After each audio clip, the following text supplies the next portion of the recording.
Oh, dude. Oh my gosh. So one thing I do when I talk about comic books is, I go, this is decompressed, or I say, nothing happened. Nothing happened to this whole book. There's like one page of actual story. Like, I say things like that, right? You've heard me say things like that if you've watched my reviews before. Because it's true. That's how a lot of comics are. This, not one of those books. Savage Avengers is just full of stuff happening. Now the cover's kind of misleading because Elektra's not actually got the Carnage symbiote, but that doesn't matter. I kind of want to show you literally every page in this book. Like that's how I'm feeling right now. Like I just want to flip through this whole book, show you everything because there's so much crazy stuff going on in it. I got a squeaky chair, man. You hear that chair squeaking? Hopefully not. Hopefully my noise gate kind of blocks it out. Anyway, so we start off kind of where we left off with Frank Castle killing ninjas. Look at his body type. We're going to come back to that. Look at his body type. Okay? Seen it? Anyway, there's some great action. Elektra shows up. They meet. They hang out. They kill ninjas together. It's how relationships are formed.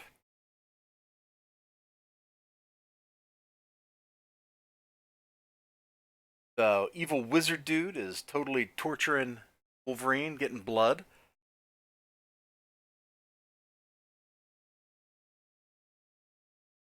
I'm just going to let that sink in. Like, does Wolverine. Okay. His healing factor is so inconsistent. I was about to be like, does Wolverine even really bleed enough to make it worthwhile for this dude's spell? Like, I had to pause and think about that for a second. And I don't know. I mean, he's just back from the dead again, right? Like, who knows?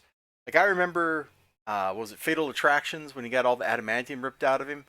And, Jean had to hold him together with her mind because his healing factor actually had limits back then. But these days, Wolverine's healing factor is just kind of like, yeah, he can heal from being just bones, which is ridiculous. Anyway, brother, oh gosh, please tell me I got the right name. Brother Voodoo comes back. He does some trickery on the wizard, tries to kill him. Doesn't work. Doesn't work. And just as it's looking like things are, getting serious, he's about to get killed. Frank Castle shows up, caps the sorcerer in the head, which doesn't kill him. Doesn't kill him. I mean, he's a sorcerer. What do you think is going to happen, right? But he caps him in the head. Or you could find the thief who stole my amulet, and I will return them to you alive. Oh, trying to bribe Frank Castle with his dead family coming back to life. I don't think Frank's going to fall for that one, buddy. And Gath, your fancy necklace wasn't taken by just any thief. It's long gone. You'll never see it or him again. Then here comes Conan. Wizard, I've come to parley. Wolverine, bleep. Those two battles just made me laugh, man. While we're on this 2-page spread, like let's stop and what is with these staples, dude? Look at these. These are like the industrial staples you use when you're trying to go through like 40 sheets of paper at once. Not 20. Like these are way heavier duty than you should use in a comic book, I feel. I don't know, do I have a got a got another book here. What staples does this thing use? No, this Marvel book also uses gigantic staples. What about Oh, I just whacked a cable with my hand, sorry. Yeah, here we go. This is White Widow number 2. The risque centerfold part, and you can see the staple doesn't stick out nearly as much. Hmm. Wonder why Marvel's using gigantic staples. It just seems weird. So I can't show you like much more of this book, but there is right on the next page something I want to show. Look at the art. When I'm looking at this, I was reading this, and I think I've commented on the art like in the previous 2 issues I reviewed. But here, it really feels like we're just posing action figures. Like, this just looks like I took my Conan the Barbarian 4-inch tall action figure or something and just posed it. Actually, the lack of articulation in the joints is like I took a 12-inch figure that's just like a statue and posed it. Like, that's what this looks like. This doesn't look like actual human beings. This doesn't look like comic book characters. This looks like I'm posing action figures. Everything, every pose, everything they do just looks stiff. What's worse, look in this panel here.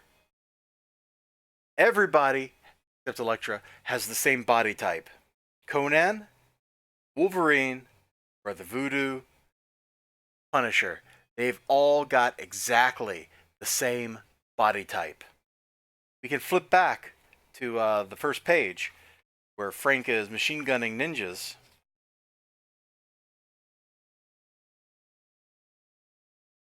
It looks like an action figure being posed.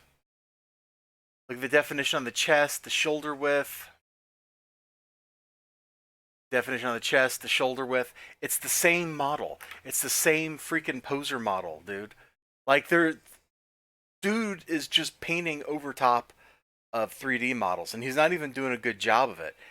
There's not even any like life coming into this. Maybe Marvel's not paying enough to spend that kind of time on this book. I don't know. But that thing with the art right there,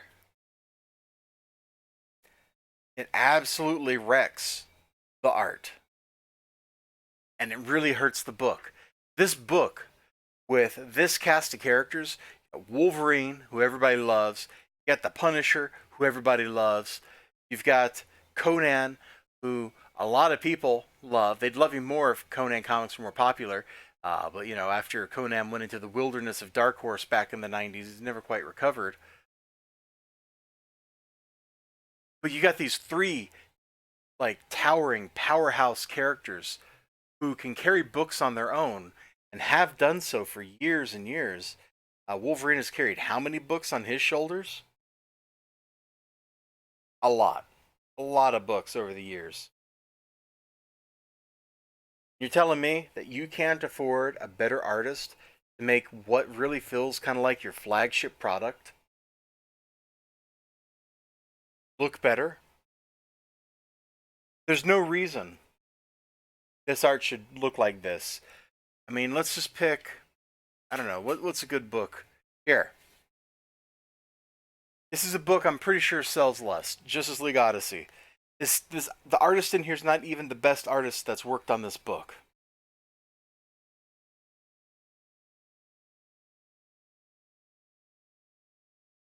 The posing's more natural. Lots of crazy effects. Look, facial expressions that look kind of like actual facial expressions. They don't just look like I have an action figure whose jaw moves down, you know? Uh, Here, White Widow, a book sold entirely on Jamie Tyndall's art, who only did one page. Let's kind of flip through. Here we go.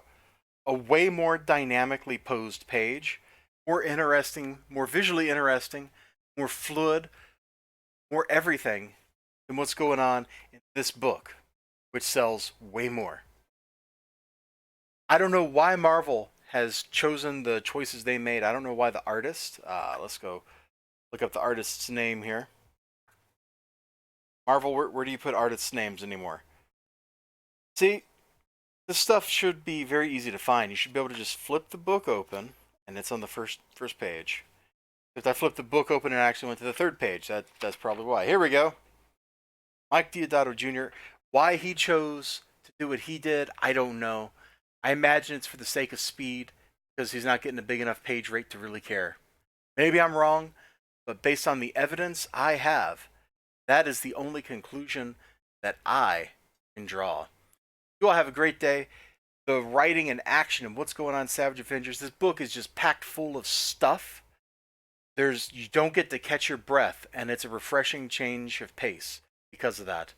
I just wish that the art, that art had been more fluid, had been better in every way, because it would have taken this book from something that's kind of like, yes, I enjoy reading this, to, oh my god, this is the book of the year.